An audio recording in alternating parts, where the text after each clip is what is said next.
আমার রাসূল হাদিসে পাকে বর্ণনা দিচ্ছেন, আমার রাসূল একদিন খুতবা দেওয়ার জন্য মিম্বরে উঠলেন। মিম্বরে ওঠার পরে আমার রাসূল 3 বার আমিন আমিন বললেন। 3 বার আমিন আমিন বলার পরে যখন সাহাবায়ে কেরাম এই কথা শুনলো, এই আমিন শুনলো, সাহাবায়ে কেরাম প্রশ্ন করলো, ইয়া রাসূলুল্লাহ, আপনি মিম্বরে উঠে আপনি 3 বার আমিন আমিন বলেছেন, কেন বলেছেন ইয়া রাসূলুল্লাহ? আমাদের জানার জন্য ইচ্ছে হয়েছে। ইয়া রাসূলুল্লাহ, আমাদেরকে একটু বলেন না আপনি কেন আমিন আমিন বলেছেন?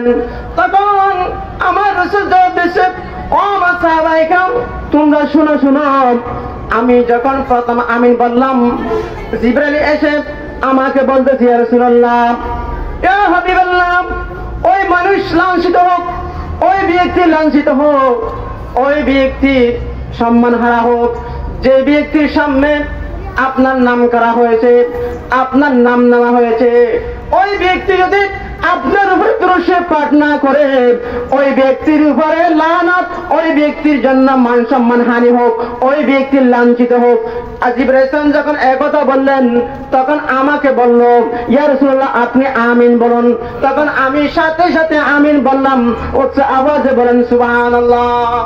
দ্বিতীয় নম্বর, যে ব্যক্তি রমজান শরীফ পেয়েছে, কিছুদিন পরে মাস, 1 মাস 10 মাস পরে আমাদের জন্য রমজান শরীফ আসতেছে, যে ব্যক্তি রমজান শরীফ পেয়েছে, রমজান শরীফ পাওয়ার পরে শুরু থেকে শেষ করার পরেও যদি নিজের গুনাহগুলো মাফ করতে না পারে, নিজেকে যখন ওই নিষ্পাপ করতে পারে নাই, ওই ব্যক্তির জন্য লাঞ্ছিত, ওই ব্যক্তির জন্য ধ্বংস। যে ব্যক্তি পুরা রমজান শরীফ পাওয়ার পরেও নিজের গুনাহগুলো ক্ষমা করাতে পারে না, আমার রাসূলকে বলতে, ইয়া রাসূলুল্লাহ, আপনি আমিন বলুন। এই জন্য আমি রাসূল আমিন বললাম, উচ্চ আওয়াজে বলেন আল্লাহু আকবার।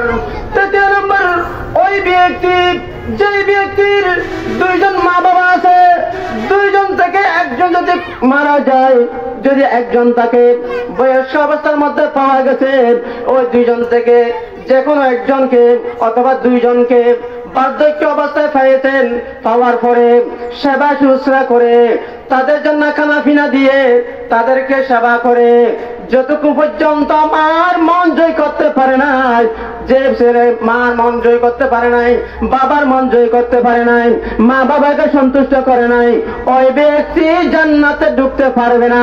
এই জন্য আমাকে বলেছে, রাসূলুল্লাহ, আপনি আমিন বলুন। এই জন্য আমি রাসূল আমিন বললাম, উচ্চ আওয়াজে বলেন সুবহানাল্লাহ।